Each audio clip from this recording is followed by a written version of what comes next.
Aha. Gel dostlar. Aha geldi. Şimdi biri geldi. Orada bir dişi var. Bir de bu dişi değil. Gördüğünüz gibi. Dişi. Aha. Dişi çıktı. Şimdi biri o yüzden gitti. Burada bir dişi var.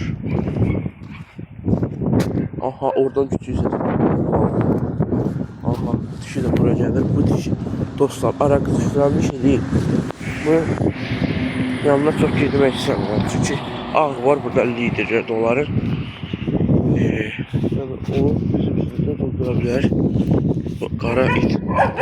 Bak. Hayt. Bak. Bu da balalıyım. Aha.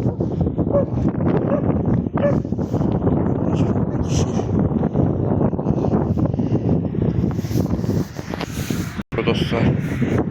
Bu kara dişi çok apasını gitti. Git buradan. Git. Dostlar. Aha.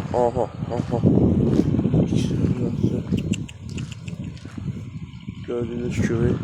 Yani ikisi dolup burada. Əsas sitlər gəlir dostlar. Aha.